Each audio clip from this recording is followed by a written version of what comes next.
I was 18, I had aches, pains, and I remember crying to God and saying, I'll never go back, help me be better. I could be something great. I just needed help to pull it out. And I lost 150 pounds in a year and a half. Nobody ever talks about the diet after the diet. You just lose weight and everything's magical. It's not. I still have a lot of issues. Welcome to the Rock Bottom Podcast, presented by Jigsaw Health, where we share health horror stories that inspire. Today's guest is Chemaine Linnie. When she was 18, life hit her hard. She was severely overweight and a single mother with a newborn. Many around her said her life is basically over, but she refused to believe that. Leaning on her faith and her family, she was determined to fight for her health, for her sons, and for her future. Before we dive in, just a quick note. Remember, this podcast is for informational purposes only, and it is not a substitute for medical advice. So please always consult a healthcare professional before making any changes to your healthcare routine. This is the Rock Bottom Podcast. Chemaine Linnie, welcome to the Rock Bottom Podcast. You and I first met maybe about 6 months ago when I was on your podcast, which is the Find Your Model Health podcast. And we had this great discussion about magnesium, Jigsaw Mag SRT, Mag Soothe, my favorite mineral. Yours too? Absolutely. Absolutely. And after we were done recording, you mentioned, if I recall correctly, and I haven't checked this with you when you came in, so let's see how well I remember. You said, well, you said basically you grew up on the streets of Dublin. Mm-hmm. You were severely overweight and pregnant as a teenager. And I said, stop right there. I want to hear that story on the Rock Bottom podcast. Rock Bottom. Yeah. So your podcast, you've done over 400 episodes. Congratulations on that. Thank you. We met through Morley Robbins and the Root Cause Protocol, which you were trained in. And you've helped so many people through your podcast and coaching. And we're excited to have you here on the Rock Bottom podcast and learn about your story. Welcome in. Thank Where you. should we begin? I know, rock bottom, I suppose. That's a good place. Well, first where of all, let's clarify that accent a little bit. Can we hear it? What would you like to know? Well, so you grew up in Dublin, Ireland. Yeah, Morley laughs because, of course, Morley speaks about iron a lot. Iron. And I say iron. So Morley's like working on his accent. And there's a Scottish, speaking of what we were speaking of earlier, Braveheart, your video, there's a drink in Scotland called Iron Brew. And it doesn't have iron. It's not iron fortified. It's like awful. It's just, but Morley wanted some for his props in the background. So I sent him some a while Iron ago. Brew. And now the next time you see, he has these Iron Brew containers on the back. So, but that's usually what people get. Iron, I say estrogen. I say estrogen, not estrogen. I say Connor instead of corner. Connor. Yeah, So you there's had me just lost on it that just one. comes out. Yeah, it just really comes out. Well, if we need to clarify anything along the way, we will. We'll jump in for the American audience. Yeah, for sure. So take us back to, I guess, the mean streets of Dublin. Yeah, so when we started, kind of alluding to my rock bottom story, was where I got started in health was back in 2006. And just before that, I was the heaviest I ever was. But I didn't know, because back then we didn't weigh. My family weren't huge into health. Like it was almost a delusional being, just walking around. I don't want to say living, but living as best we could back then. And what happened was I had gotten so heavy that on my sister's birthday, we were having a big celebration for her, and I'd gotten a dress. And before I'd even gotten this dress, every time I was going out shopping, I had to go to the plus size stores. And I had been bullied through teenage years and all, but this is kind of the end just before the change started, like the rock bottom. And that night, of course, I thought I looked great in this dress. And of course, with the alcohol and the food, what happens? You get inflamed, you swell, fluid retention. So by the end of the night, I couldn't actually get the zip down off the dress. And my sister and my best friend and my sister's friend came into, my parents had like a little apartment out the back that they had built that I was staying in. And I'll never forget it. They had to take a scissors and cut down the back of this beautiful dress because the zip was so jammed. I had inflamed so much. There was no getting out. So, I mean, lucky it was my sister and friends. I was still embarrassed, but it's a moment I won't forget. So a few days after that, my sister and her friend must have been talking. And I have to thank my sister a lot for the life I live nowadays, because had she not encouraged me to take that first step, I wouldn't be here where I am. And a few days later, her and her friend were kind of sneaky. Oh, we're going to Weight Watchers just to check it out. Do you want to come and see? And I'm like a bit reluctant, but okay, I'll go. And I remember standing on the scale.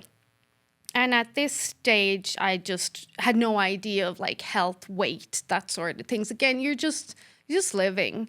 And this is 2006 July, I remember. I think it was July 6th. And I get on the scale. And generally in Weight Watchers, especially in Ireland back then, they were like older women, 50s, 60s, and we were the young ones. And I get on the scale, and I remember seeing 280 pounds. I didn't have full awareness of what that meant, but I knew it wasn't good. Yeah. I knew I was heavy. And how tall are you?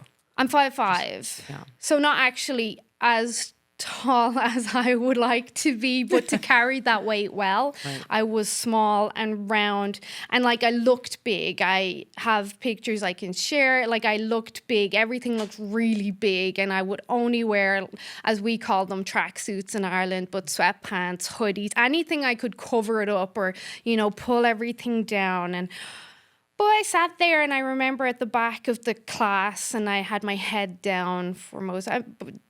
What hit me, I've always had a strong relationship with God, always. And I remember that night in bed, and Dade, he was my firstborn, and I had him very young. He was in his crib, and I remember just crying in bed. And that was my rock bottom. I was rock bottom in that moment in bed. I was crying and crying and crying, and I was saying, I can never go back. I will never, ever, ever go back from this. I had, for such a young girl, I was 18, I had aches, pains everywhere. Now I had a new baby. People at the same time were telling me I'd ruined my life.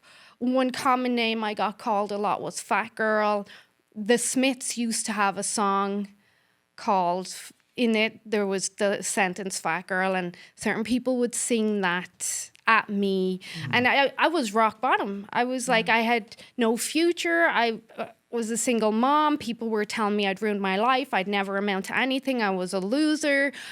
And I remember crying to God and saying, I'll never go back. Help me be better. I will never, ever go back. I want to be better for my son, for myself. And I think I knew, I think I've always known deep down, I had something great. I could be something great. I just needed help to pull it out of me. And there's, like, in Dublin back then, a lot of young girls would get pregnant. It was just society. And you had to... That was going to be my next question. Like, do we skip over that you were 18 and already had a baby? Yes. And back then, a lot of young girls would get pregnant, 16, 17, 18. And it was every parent's hope that you wouldn't. At the same time now, upon reflection, it was one of the best things to ever happen to me. Sure. Because you had an option. You're either going to go left and keep going down this road of doom where you would end up nowhere in a council house on welfare, or you could pull up your socks and get your act together and use that to fuel your fire and just be better. And again, I had something in me that was like, no, you're going to go right. You're going to be better. So with the first week of Weight Watchers, what I know now to be a lot of water weight and inflammation, I lost 8 pounds. And I knew that was a lot. And that was enough to get me to the next week. And then the next week. And some weeks I'd maintain and some weeks I'd go up. And back then it was like counting your points. So there wasn't a real emphasis on nutrition. Like they have more of an emphasis now. But the points was enough because it was creating a calorie deficit. And I had a new baby and I made sure to go walk him every day. At this stage, I wasn't trained in personal training or nutrition or anything. So I was just doing my best, doing like, I know I need to do this. So then I started getting these dance aerobics.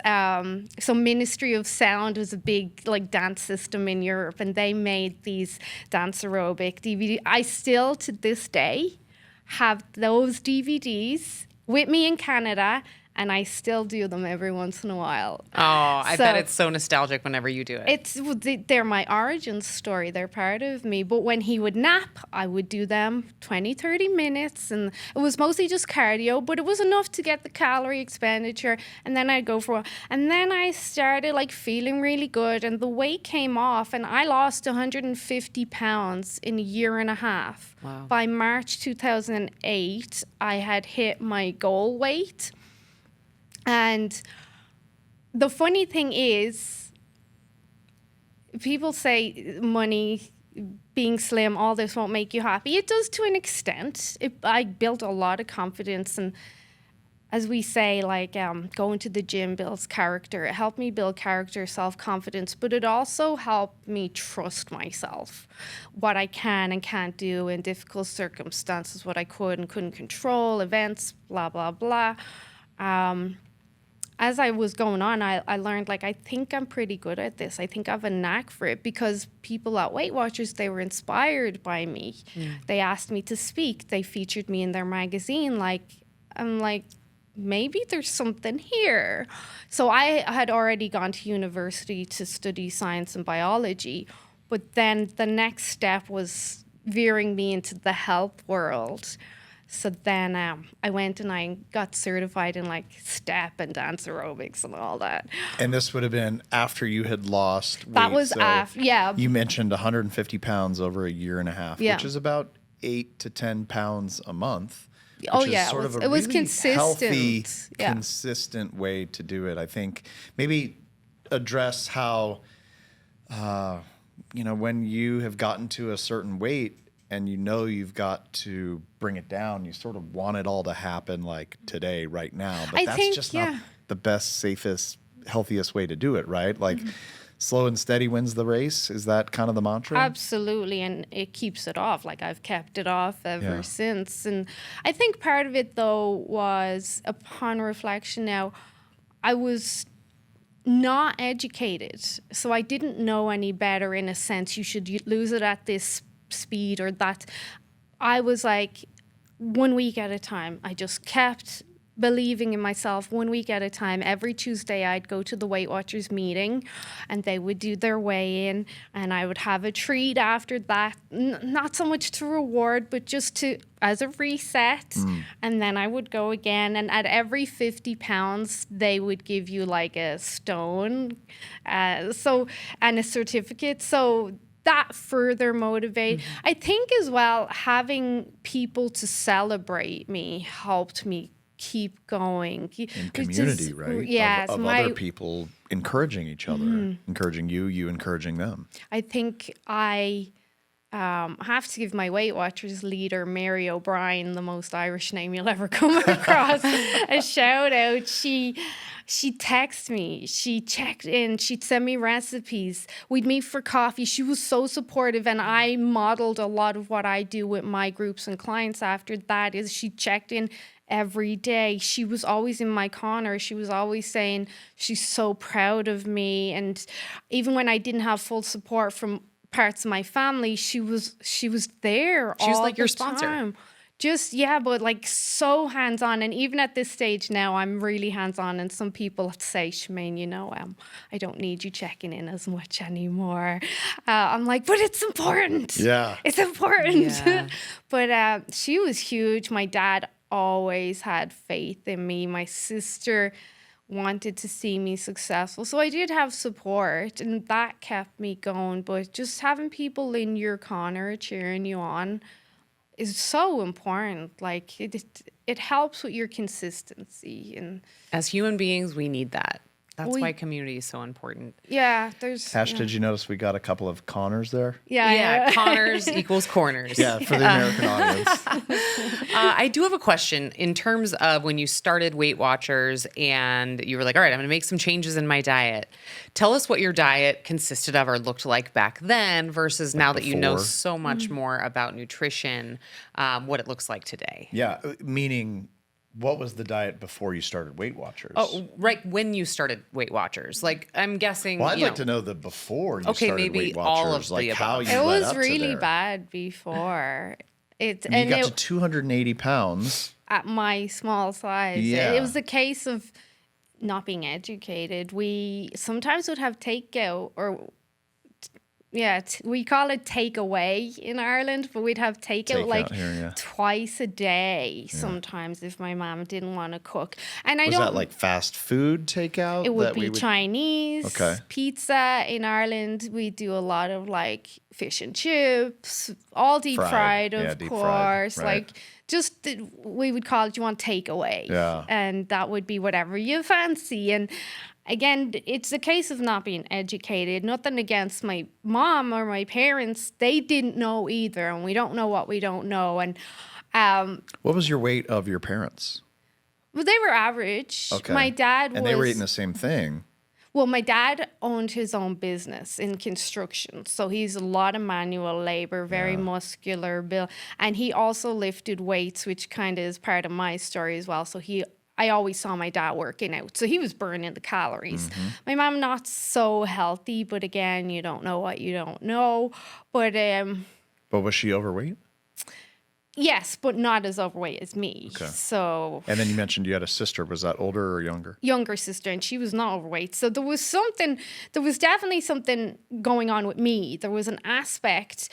And I wonder now, after having all my podcast conversations, was there an element of fear and insecurity? When I was a baby, I was 1.5, I pulled a cup of, like, as we would say, scalding hot tea over myself, and you can still see my scarring, and I got 3rd-degree burns, and I was in the children's hospital in Ireland for, I believe, 6 or 9 months. Like, they didn't think I was going to make it at all, and goodness. they stayed by my bed.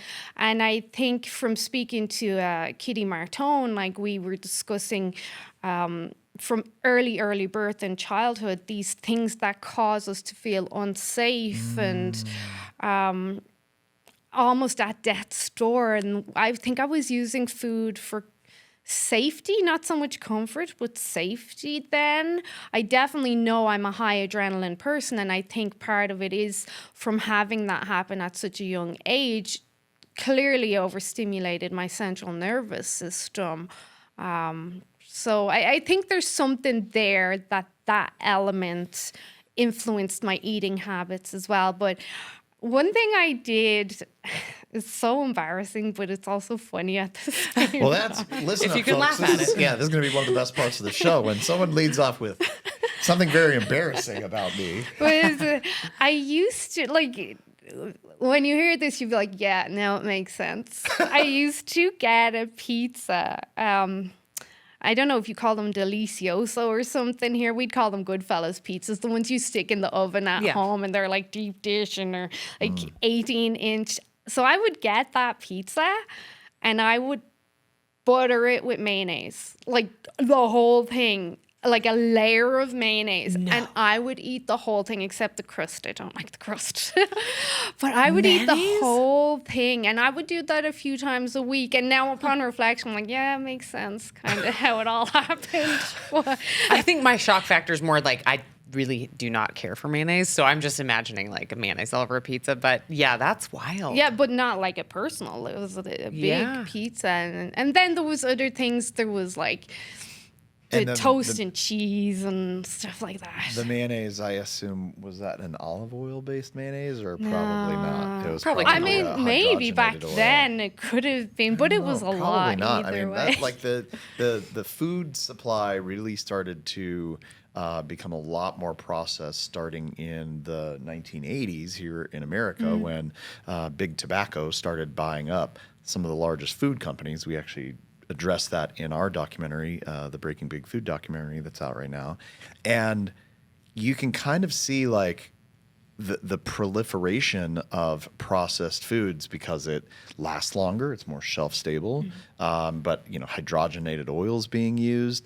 And mayonnaise, I'm guessing what you were using was not an olive oil based mayonnaise. Probably not. I mean, And if very you look calorically at the dense. results, Yeah. right? Look at the results. You ended up 280 pounds overweight. It tasted delicious, but it was not healthy for you at all. No, it wasn't. And then again, embarrassing, but kind of funny upon reflection. Like, what were you thinking? I mean, that sounds like a diet very heavy in carbs, refined sugars. A lot of fat. Like, a lot of like lot of fat. cheesecake as well. Just everything and anything because you don't know what you don't know. And Right. so then as I started transition, when I was saying that I knew I had something, and obviously you can see I'm quite muscular now. When I lost that weight, as I describe it, I looked like a coat hanger with skin because I lost a lot of weight. I was left with a lot of loose skin. You lost a whole person. I lost Kylie Minogue. That was my joke when they give 150 you the pounds. celebration. I'm like, I just lost Kylie Minogue. That's so gosh. cute. I love that. But it's bizarre. I lost more than what I weigh now. Yeah. It's crazy. But I had done it the slow and steady way, but I didn't have knowledge on nutrition or weightlifting or anything. So I just looked like skin. I know I didn't necessarily look sick, but I was just very skinny and Right. didn't look as healthy as I do now. So then I transitioned then and went into the University of Limerick to get my degree in personal training. And then it just kept evolving. Then I got certified in Pilates, and then I started to transition more into the nutrition world, and then got certified in nutritional therapy, and it just kept going and going and going. So you're going to ask about the skin? No, I want to go back to the food thing. I'm really curious when you started to quote unquote go on the diet and make better choices in your mind at that time. What were the better choices? Good question. It was low fat for sure. I was looking at low fat. So I would start the day with yogurt. Generally, yogurt was my thing, but it was Fat-free yogurt?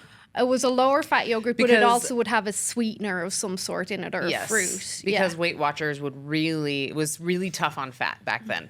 And again, it was still only point system. It was like, right. if you can fit the points in, you can have it. So, But like fat cost a lot of points. yes, exactly. So then in my head, well, this is a healthy option because yogurt is healthy. So I And would it's have less yogurt. points. Yeah, and maybe because Weight Watchers back then also had their own line of foods in Ireland too. So they had like Weight Watchers toast, Weight Watchers chocolate bars. So and I would have a few of those too.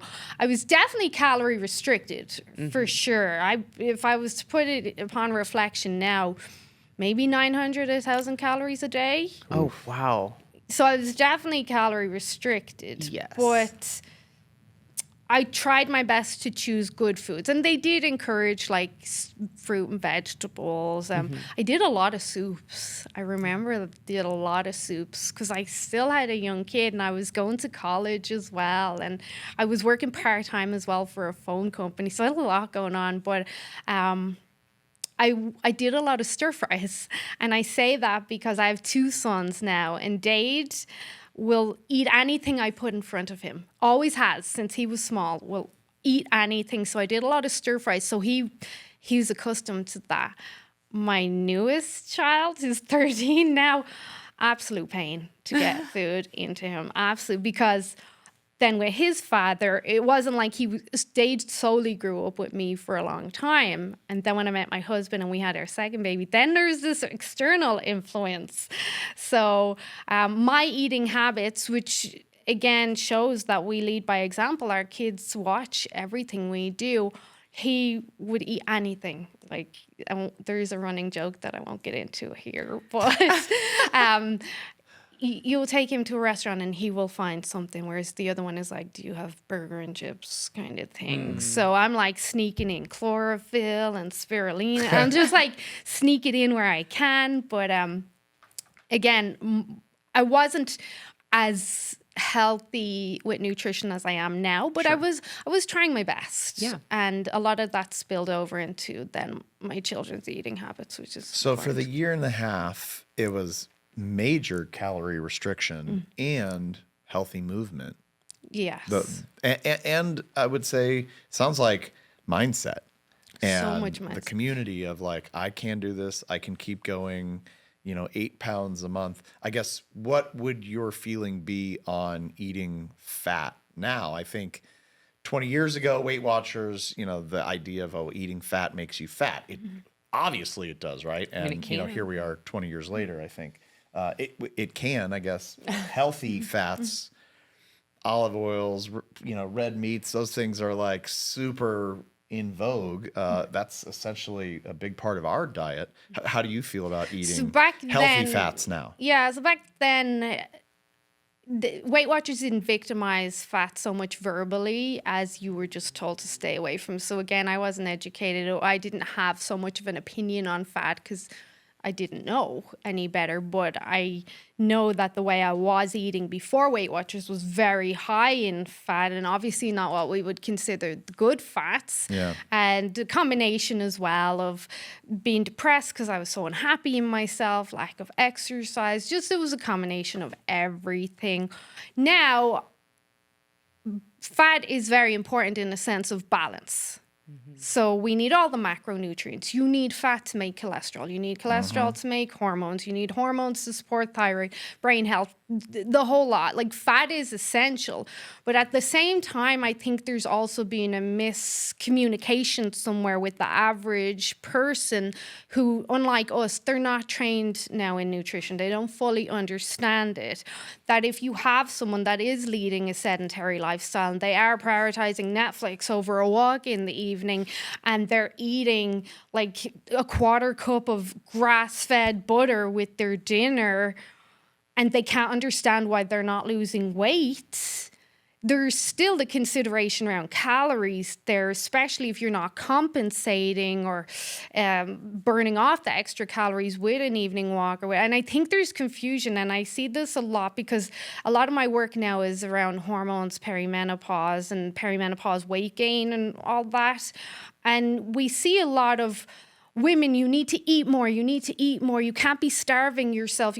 And I'm not telling anyone to starve themselves, but the majority of the people I work with, they don't exercise. They don't walk. They're very busy women, especially in Canada. There's a lot of after-school activities. There's a lot of sitting in traffic. There's a lot of oil and gas. They're sitting at the... So I'm like, yes, you don't want to starve yourself, but at the same time, you can't be telling everybody to eat when that person is going home and just watching Netflix all evening and they're not doing anything else. Yeah. Because then we have women saying, I've tried everything and nothing's working.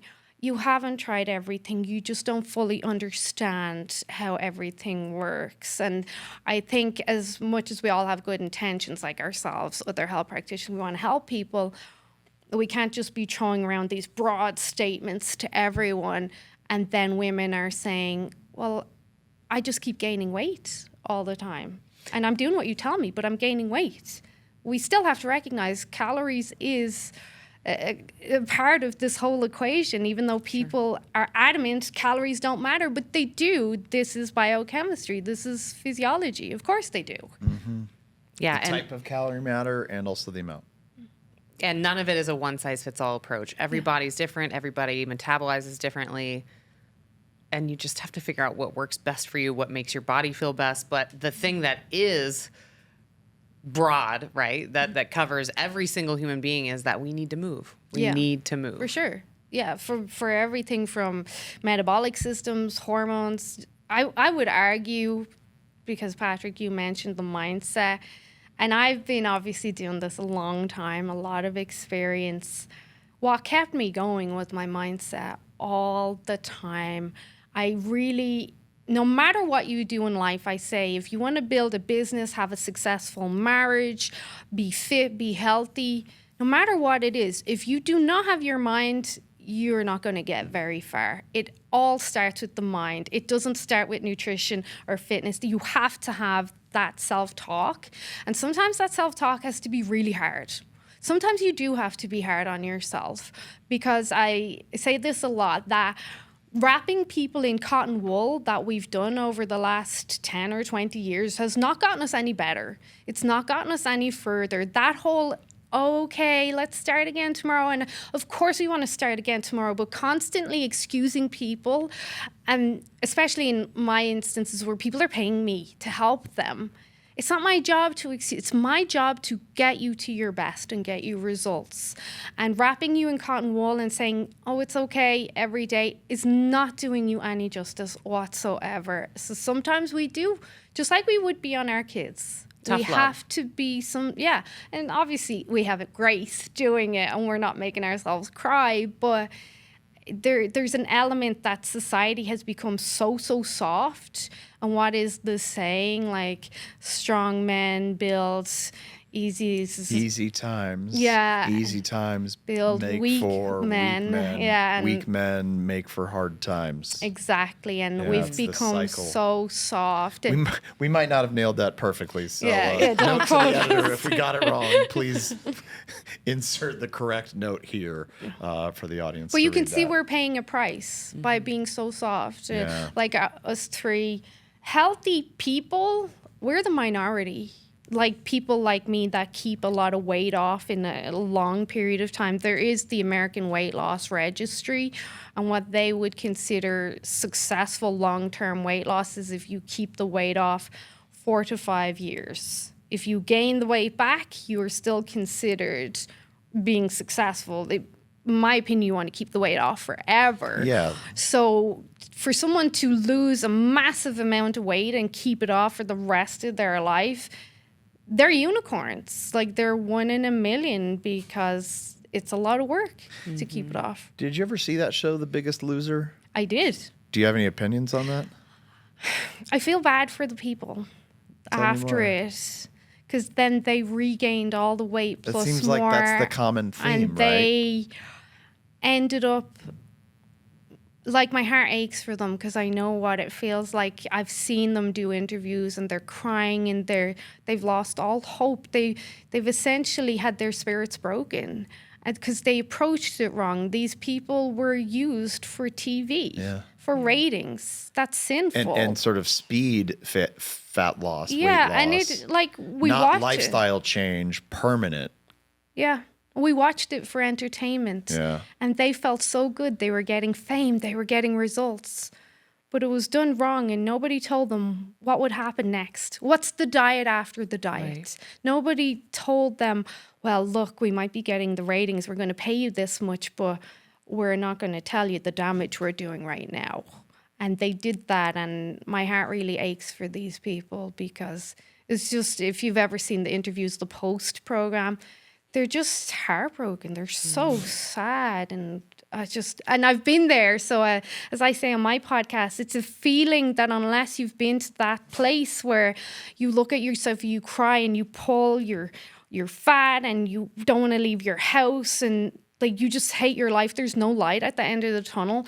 That's a feeling that unless you've been there, you can't explain it. It's like the Grand Canyon. I can't explain it to you. You have to go there. Yeah. But this feeling, and that's always kindling in me. So when I see this happen to people, I'm like, that's a disservice. That should not have happened to them. Maybe we could have had a show that went on for 2 years that would have given them results, but at the same time, we will educate the people watching it too. And help them transition back into their own real lives again, because what they did to lose all that weight is just not sustainable. Yes. And that's it. That's nobody ever talks about the diet after the diet because you can't go back. A lot of people think that when you lose all this weight, oh yeah, I'm 150 pounds. I can go back to my pre-weight loss. My That you mayonnaise can't. pizza.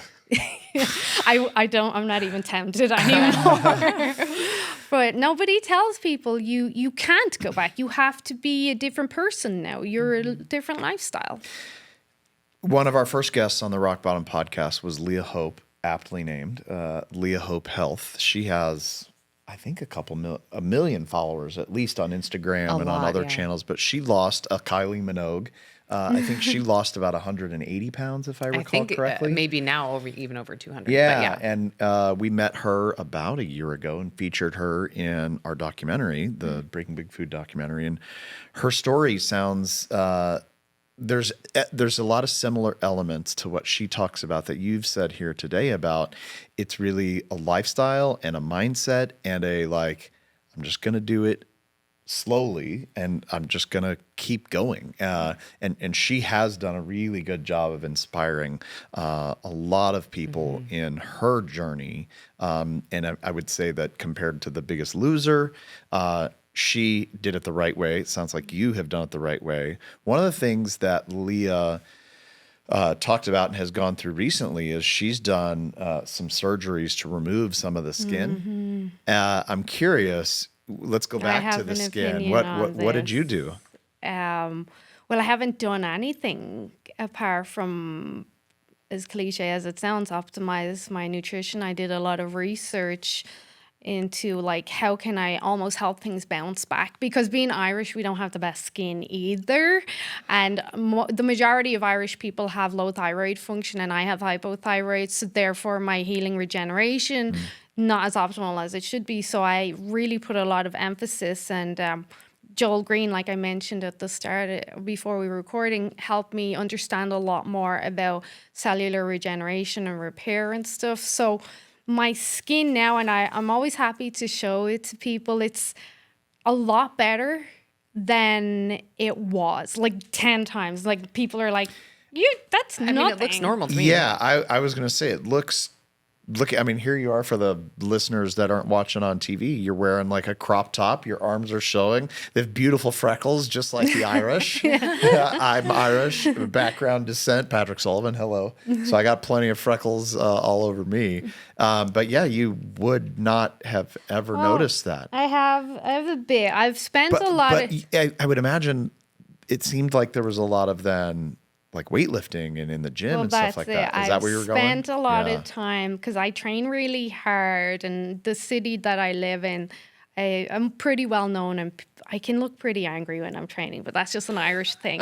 But people will see, Ashley, I told you when I'm in the zone. Yeah, that weight is not going to move itself. You got to get angry at it. And people will approach me you look great, you train really hard, and then I tell them my story, and then they go, and my story is, well, when I lost all my weight, I was left with a lot of loose skin, and of all the loose skin that bugs me the most is the underarm skin. Now, to feel my arms, I'm very muscular, so it's not that much. But I figure if I can build my shoulders and my arms and pull it tighter, it won't appear as bad. And I do have the loose stomach skin. I've had 2 babies as well. But it's not as bad as what you see, a lot of the influencers on, say, Instagram, and they'll show their excess. It's not down at my knees. I don't have to tuck it in or anything. I've done a lot of work to try heal being the key word, my body a lot. But this has been a consideration. And I say to my husband, I trained so hard. I've worked so hard to get where I am. It upsets me sometimes when I look in the mirror, and maybe, as a woman, you catch yourself at the wrong angle. Oh, for sure. And it upsets me. I'm I've worked so hard.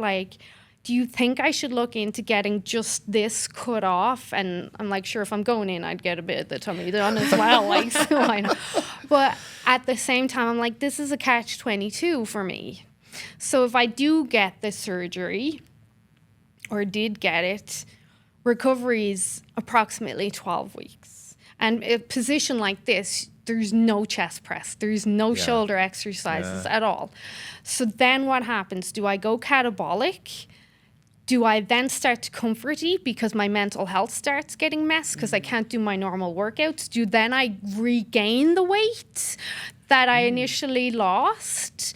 So a lot of the mental health considerations there, because the gym, as everyone says, are therapy, and so it has been a consideration, but right now it's not worth it, because that aspect of my life of going to the gym is too important to me now, that I'll just keep trying to build the muscle and do my The best unintended with it. consequences may not be worth the This trade-off. is it. Yeah. And I know Smart. a lot of women who have got the surgery in Alberta, where we live now.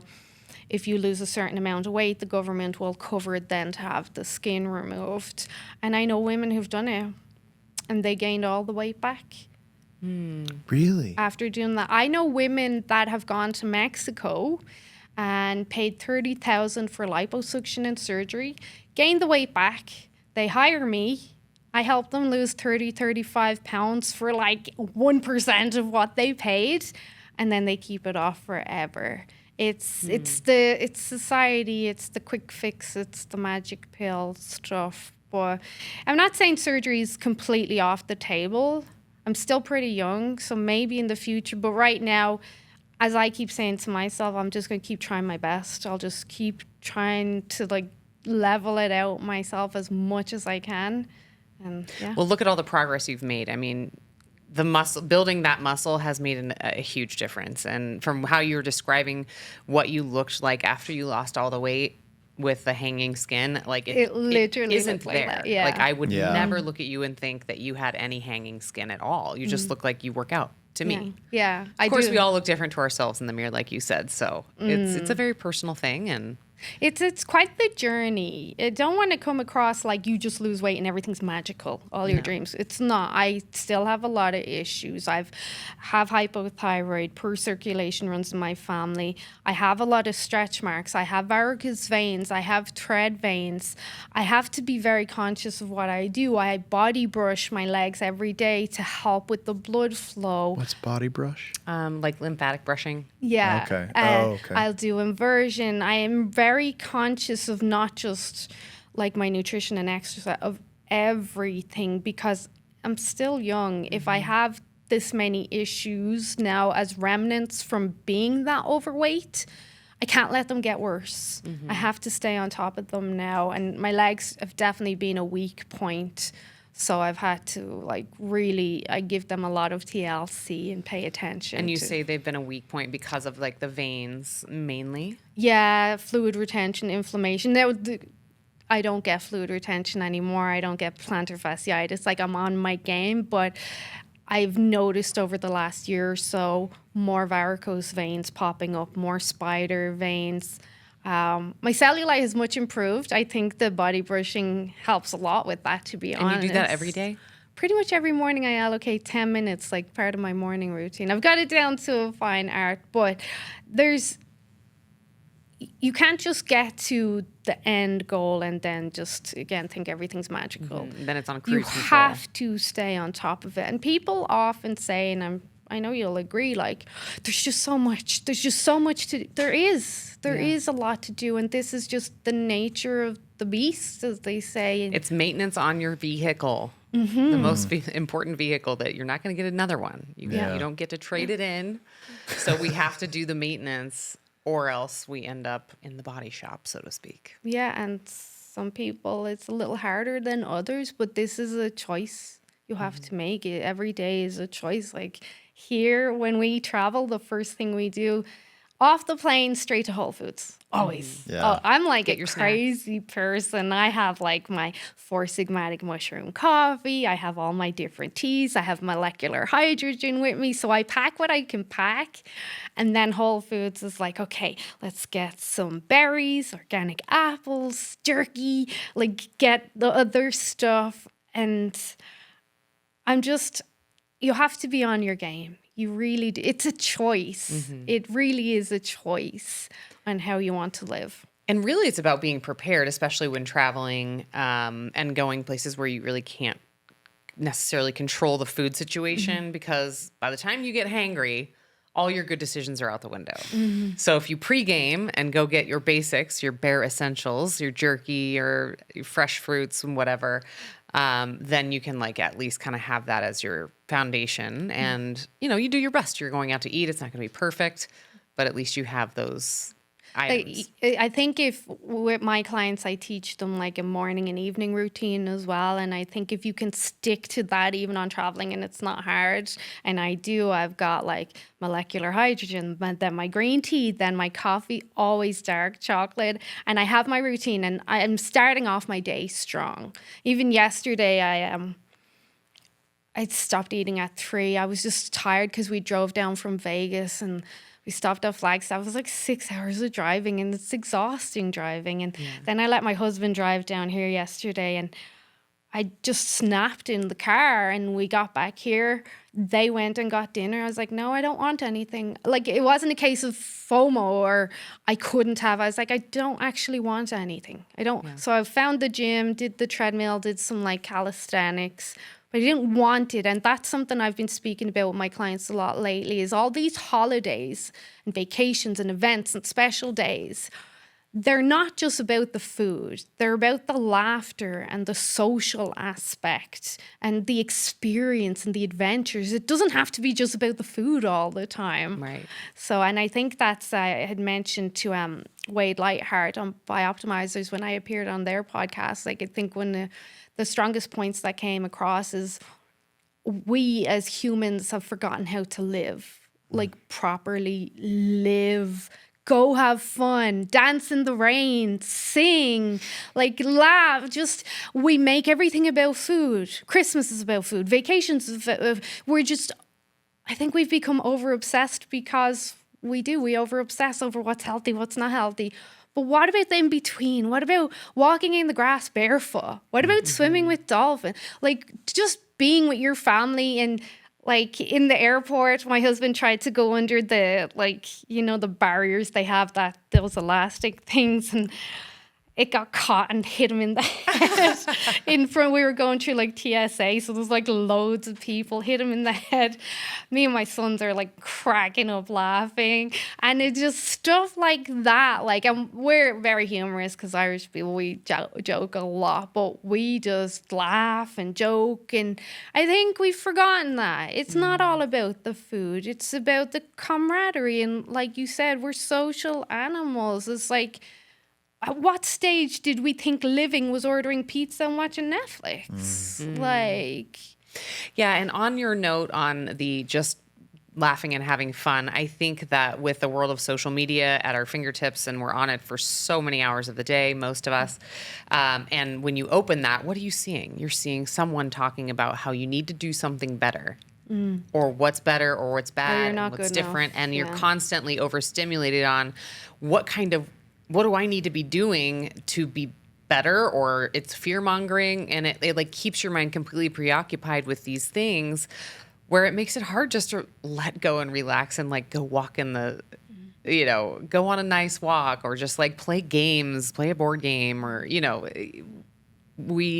I think you're right. Just as a society, silly. we're not having enough fun. Yeah. In a lot of times. We're not. Well, look, the majority of people are very unhappy. And I think that's an aspect of our obesity and metabolic issues pandemic that we're having, is people are really, really unhappy. Like, really unhappy. People don't sing. They don't laugh. They don't just mess around. They don't be silly. Like, well, and when they do, I think, sadly, a lot of times it's alcohol induced. Yeah. Because that's very much part of our society as well, where it's like, okay, it's just been a long week, and the only way for me to have fun right now, and the quickest way for me to have fun, is to have some drinks. And then you're like, okay, we had so much fun. And then all of a sudden you don't feel good. Yeah. And the next day you feel bad. And it's like, I mean, it's a depressant ultimately. So you kind of get caught in that cycle. Yeah, it's tough. It's sometimes I wonder, is it just the environment I grew up in? Is it just my personality? I I will talk. There's a running joke in the gym because people kind of gravitate to me because I'm always laughing, joking. I'm like, I'll talk to the wall. You leave me here and I will talk to the wall. I'm fine. I'm lighthearted unless someone annoys me. I'm kind of easygoing. Like, I generally think I'm a happy person. I get stressed like everyone else, but I try to remember my blessings and smile at people and pull jokes and just try lift the energy a bit. And because of that, people gravitate to me, even if it's just for a quick chat or something. Like, random people will just gravitate, and then they find out I'm Irish, and then I can't get rid of them. They just won't go away. That's beautiful. But it's very much missing. And with 2 children, 2 boys myself, which I'm really trying to make them the manliest, strongest men I can, but not just physically, like mentally. Mm-hmm. I have a strong, there's a saying I say in my family, like my extended family, like I really have strong values in that line between right and wrong. Mm-hmm. This is wrong, this is right, and this is what we live by. These are our bright lines, as Tom Bouliot would say. So I try to teach my kids, this is wrong. This is right. You want to be this type of person. You want to be strong. If you ever get married and have children, you need to be their provider and protector. You can't spend your whole life in the phone. You can't spend your life on computers.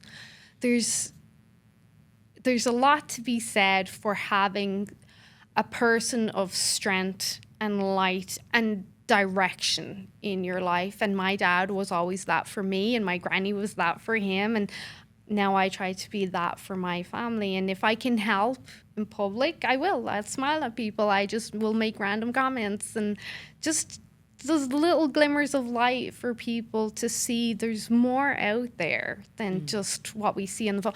The phone is another thing. The competition that's there, I get sucked in big time. And I've had my challenges because I don't want fame. I do not, because that's too much hassle. But I want to make a difference, as everyone does. And recently, it was getting to me, the phone. And I'm like, no. Like, as some people might say this is crazy, but I have a good relationship with God. And I was at a stage a few weeks ago where I was thinking, like, I'm a nobody. Like, I need to keep, like, who am I compared to all these other doctors and all with their millions of subscribers? Like, I'm a nobody. Nobody sees me. And then a voice tells me, but you're somebody to your 2 kids. Mm-hmm. You're somebody to me. And then I'm like, I am. I am a somebody to my 2 kids. And if I can make a difference outside that, great. But that has changed my perspective in, like, I don't need to be somebody to other people and strangers. I'm a somebody to them. Mm-hmm. And that, like, is really, if you were to ask me what has changed my way of thinking over the last few weeks, that has really changed my way of thinking. And it's taken me away from the competitiveness of, I don't need to be as good as everyone else or compete with them. I just need to be somebody to the people that it's important. I love that. We like to ask our guests on a scale of 1 to 10, with 1 being the worst, 10 being the best, when you hit that rock bottom moment, when you were getting a dress cut off of you, where do you think you were on a scale of 1 to 10? Like minus 10? Minus 10. Like it was really, really bad. Basically like, 1. Like I say, unless you've been there and you've felt that deep down, you cannot put it into words. The feeling of sadness, hopelessness, just constant flood of tears, of hating everything you see in the mirror, of just, there's no way out. Like, somebody please help me. But it's so hard to put it into words, and that's why my heart goes out to those people on The Biggest Losers. They were in that position, and now they're back in that position. I would never go back there, ever. So, yeah. So on a scale of 1 to 10 now, most days, what number would you give yourself? Most days?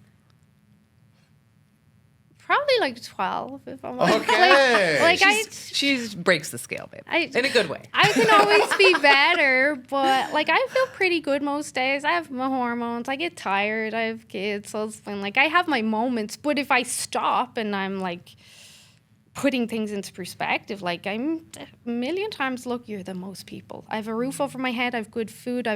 my kids are healthy. I can travel. I'm strong. I can go to the gym.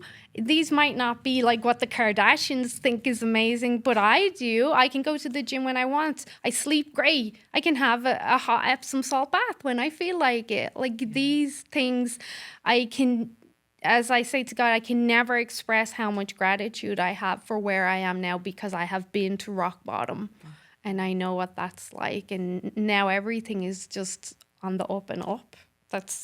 I try to look at it like that. And a lot of people don't. And I hope that maybe this conversation will help them change their perspective even. Because if you can't change your perspective, you're going to have a real hard time with everything else. Mm-hmm. If your life story was a book, what's the title of that book? I think I would title it, and I think I just kind of play with words a tiny little bit, but I just call it Finding Your Model Health, because it's the podcast is Find Your Model Health, but it's finding, and I'm still finding my way. So it would be finding your, like you said, individual. It's finding your model of health. Yes, we as teachers, we can help you along the way, but you have to find what I just expressed, where you are content and happy and enjoying life and you just feel great. And that does not mean you have to have millions of followers or be a Kardashian or be super skinny, but you're finding your model of health. So that's what and what's sort of a perfect kind of client for you? One that does 'Cause I know everything you I help- say. Literally. Client. Like just one that does that. I do have like amazing clients. I have amazing clients and they trust me completely. And those are the clients that, you know, if you haven't heard from them or a week or two, you're not worried. You're like, yeah, she's good. I know she's doing everything. I'm not stressed. Like a kid, what are you doing in there? The clients Jade. where you have to check in, like, what are you doing? I know if I don't hear from you, something. So the ideal client is probably one that trusts me, because when they trust me, they do everything and they get the results. And it's someone generally looking for starting with a weight loss. Generally weight loss. Right now, it's a lot of the perimenopause symptoms. Sleep is a huge thing. So sleep is number one to me. Before nutrition and all, if I can't get them sleeping properly, everything else is going to be a challenge. So most women, especially in perimenopause, have sleep issues. So then we sleep, and then we've got the nutrition foundation. A lot of people, and I am a hormone practitioner as well, and with the conversations now, everybody wants to just jump for hormones or some sort of medication. And I really believe if you don't have the foundations down, you should not be jumping ahead to this stuff. So get your sleep down, nutrition. Those are first. Give us a couple little nuggets on the sleep. What are the first couple things you tell people to do to help them start sleeping? This one's simple, but nobody likes it. Like, I can tell you supplements, and everyone will be like, yeah, I'll take that. But this one is not a supplement, and it's the hardest thing for anyone to do. No blue light exposure 60 to 90 minutes before bed. Absolute game changer. Yep, I knew you were Game going to say changer. that. People who toss and turn all night and they can't fall asleep, or they're waking up multiple times because they're getting all these adrenaline spikes and their mind is racing. A lot of people think blue light exposure, it's harmless. It's just a few minutes of TV. Like, it's not a big thing. Or You're phone. over, even the Kindles. I don't care if you put red light on your Kindle. It's not a good idea. You're overstimulating your brain. That directly affects the central nervous system. That will affect the adrenal glands. Then people are like, well, I wear blue light blockers. Yeah, except we have photoreceptors in our skin as well. So Darn it, because I've been wearing my red light, my red glasses right. when we were watching TV at night. And actually, when I put them on, I do feel like a sense of relief. oh yeah, for sure. It like takes some sort of stress off that I didn't know was Because there the before. iris directly connects to the suprachiasmatic nucleus and then the brain. And even I use Flux on my laptop, and you turn it down immediately. It's almost like, that's what it feels like. It absolutely But when does. we're looking at those extra steps and optimizing sleep, especially in regards to mental health issues, you should And I'm not sure be you recommend overstuffed. magnesium because that is one of the biggest sleep minerals that there are. Yeah. Collagen as well, especially for the glycine, drops core temperature, especially for the healing and regeneration aspect. I really like collagen because all of the amino acids help with detoxification. You know what I've been doing is I'll take the Jigsaw Mag Soothe powder right before bed. It's the nighttime magnesium powder, but I've been putting a scoop of our collagen boost in there as well. And I find that when I do that, I sleep a lot better. I don't wake up hungry in the middle of the night. Because the amino acids will stabilize blood sugars. A lot of the times that people wake up during the night, it is adrenaline. Wherever the adrenaline is coming from, you watched a horror before bed, which is a stupid idea. Or you ate there's going to be some adrenaline response there. And when the adrenaline response kicks in, that's going to affect blood sugars as well. The amino acids will stabilize the blood sugars throughout the night. So some people might need a little bit more. And I know there's recommendations out there as well for people to have some carbs or honey before bed. It's individual, but it wouldn't be my first recommendation because most people already have metabolic issues. So I don't want them going to bed with sugar running through their bloodstream either. And then, of course, we know glycine, again, drops core temperature. So that gets you into that deeper sleep too. So a little collagen beverage with your magnesium at night. Yeah. Good hack. Absolutely. Very good. Yeah. We do most of our healing and regeneration at night. Why wouldn't you want collagen to help with that? Good point. Very good point. Chemaine, how can our audience find you online? My YouTube channel is my pride and joy right now. So Chemaine's Model Health, just because Chemaine spelled. CHEMAINES. Yes. We will also link it in the show notes. Yes. Yeah. Then my podcast is on all the podcast platforms. Find Your Model Health, Instagram, Facebook, Chemaine's Model Health, and my website, Chemaine's Model Health, all Chemaine's Model Health. Chemaine's Model Health, everybody. Yeah.